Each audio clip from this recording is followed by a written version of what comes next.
Well, hello and welcome. It's Gilly Kube, and I'm here in Australia, in Queensland, on a very hot and humid day, but that's all good. I'm going to get excited about being back and in my paint studio, and really just feel raring to go now after a real big lull in my painting journey. Just different things happening, I guess, around your life.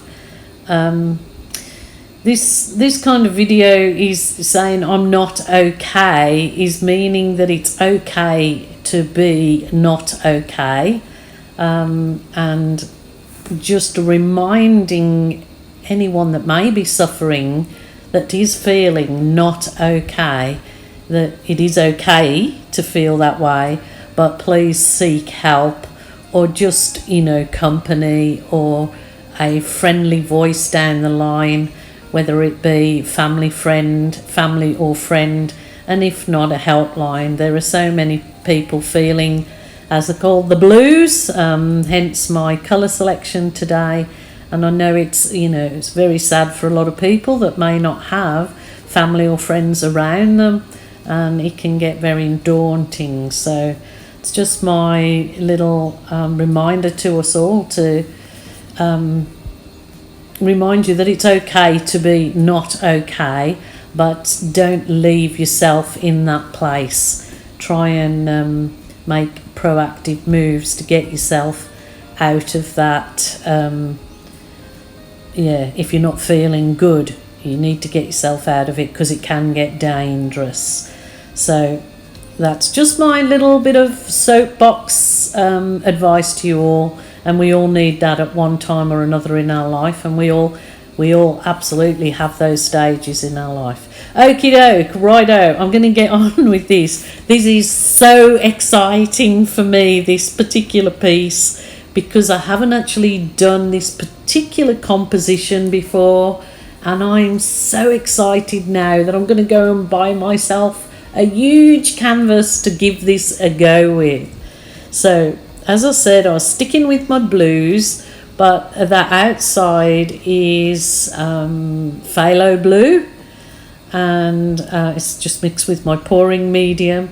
So this canvas was the 50 by 55 canvas, and I just wanted to do something different with the composition. And you know what, this particular composition has so many possibilities. I'm just so excited about it. So as you see, I flooded the outside of the canvas with my fluid acrylics, and then I'm just flooding that center with, that's just, I think it was white. Yes, it was just white paint. So what I'm going to do here, I'm whizzing over with my heat wand, as you do, and I will get at this stage I'm thinking, well, I want to make those edges softer and different. So I get my little babyliss dryer, and I'm actually blowing this out just on low. So I'm making this different composition, and I'm just so excited about this composition. And I don't know, it's just got so many possibilities to fill in the area or not fill in the area, whether you can put a stencil, I'm thinking stencil in the center, or a bloom in the center. There's just so many possibilities. But the way this is basically doing a ghost edge on the composition is like I'm calling it a ghost pour or a ghost blow, because you'll see when I do come down on the piece how wonderful that sort of look is giving that canvas. It just really steps it up a notch. So I'm so excited that I'm sort of doing this. What would you guys call it? It kind of looks to me like a ghosty edge, and then you fill it in with whatever you want, as I said. So really excited about it, loving it. And there you go, ghost technique. So that's the composition for your ghost technique. Now I'm going to fill this in the center my way, and you could do it any different colours, different techniques in that centre bit, and it's just really interesting and fun. So this particular colours that I went with are non-traditional. This is, you probably would think these colours are gonna look good, but I assure you they look absolutely superb. So this was my burnt umber, and I had added metallic silver to it, and it kind of made that sort of creamy cafe latte kind of colour.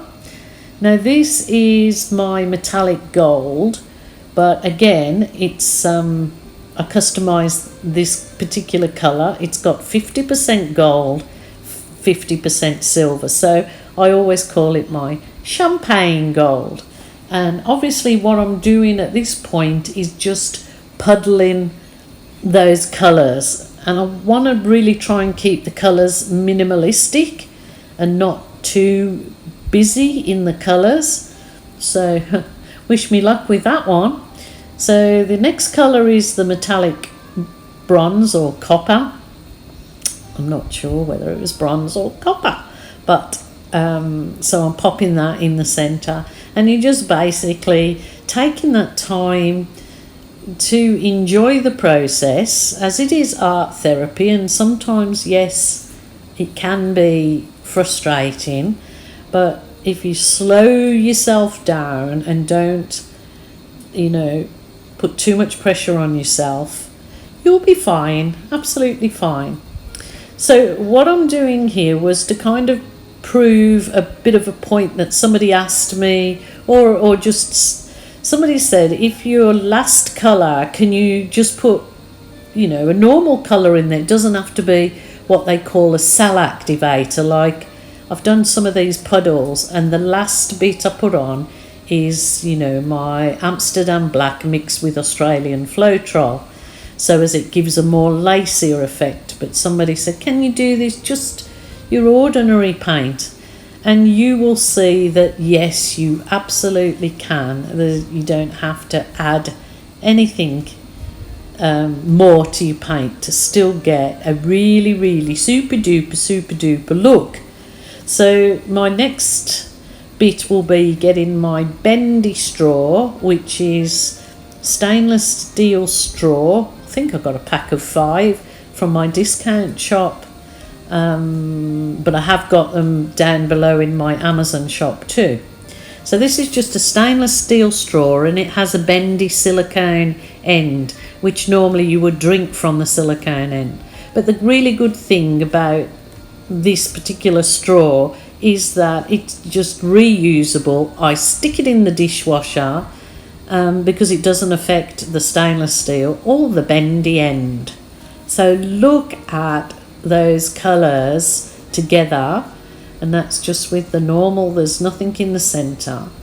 I will work a bit further with this, so watch it very carefully. Don't leave me now, because I really want you to see how this turns out. Just really spectacular. And like I said, I'm so excited about getting a large canvas, because I think it will be workable on a large canvas with this composition.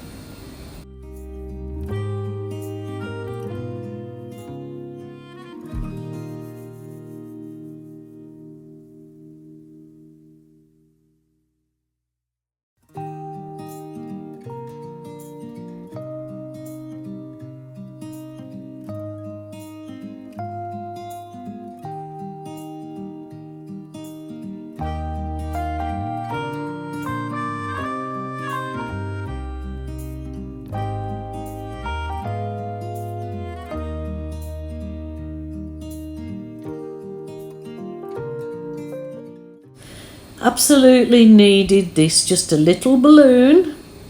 Well, it's a normal size balloon, but only blown up a little way, to add the real detail in the centre of my kind of botanical effect. It really does make it look like some fine artist has been in there and done the petals, and it just is so rewarding and wonderful thing to do. Even though twice this week somebody has called me lazy, lazy artist using a balloon. Well, you know what? If you're not a very good artist and you can't do those effects by freehand, do them whatever way you can. And this is my way. So I don't feel very happy about people that feel it's okay to not say anything ever about your art, but then to jump in and call you lazy artist. You know, what's that all about? Crazy, silly. But anyway, there is always the one, isn't there, or 2 or 10 million out there that feel it's okay to put others down. But I am here to say, rise above it all, rise above it all, enjoy your art, enjoy life to the fullest. And I'm feeling wonderful at the moment, and I really hope that you enjoyed this piece. Let me know. Thank you so much, you lovely people. I will be back again tomorrow for art inspiration.